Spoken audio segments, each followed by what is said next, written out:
ദിലീഷ് പോത്തൻ മോഹൻലാൽ കൂട്ടുകെട്ടിൽ ഒരു സിനിമ വരുന്ന കാര്യം നേരത്തെ പറഞ്ഞിരുന്നല്ലോ. അതിന്റെ ടൈറ്റിൽ പ്രഖ്യാപനം എത്തിക്കഴിഞ്ഞു. നെടുങ്കണ്ടം മിറക്കിൾ എന്ന് പേരിട്ടിരിക്കുന്ന ചിത്രത്തിന്റെ കിടിലൻ മോഷൻ പോസ്റ്റർ മോഹൻലാൽ തന്നെയാണ് സോഷ്യൽ മീഡിയയിലൂടെ പങ്കുവച്ചത്. വളരെ സസ്പെൻസോടെയുള്ള ഒരു മോഷൻ പോസ്റ്ററാണ് എത്തിയിരിക്കുന്നത്. ഒരു വീടിന്റെ പല ഭാഗങ്ങളെന്ന് തോന്നിപ്പിക്കുന്ന ഒഴുകി നടക്കുന്ന വിഷ്വൽസ് നമുക്ക് കാണാം. ശ്യാം പുഷ്കറിനൊപ്പം പോൾസൺ സ്കറിയും ചേർന്നാണ് ചിത്രത്തിന് തിരക്കഥ ഒരുക്കുന്നത്. ജോൺ മേരി ക്രിയേറ്റീവിന്റെ ബാനറിൽ അച്ചു ബേബി ജോണാണ് നെടുങ്കണ്ടം മിറക്കിൾ നിർമ്മിക്കുന്നത്.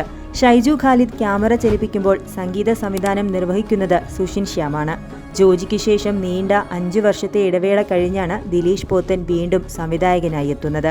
ദിലീഷ് പോത്തന്റെ അടുത്ത ചിത്രത്തിൽ മോഹൻലാൽ നായകനാകുന്നു എന്ന വാർത്ത വന്നതു മുതൽ വലിയ ആവേശമായിരുന്നു ആരാധകർക്കിടയിൽ.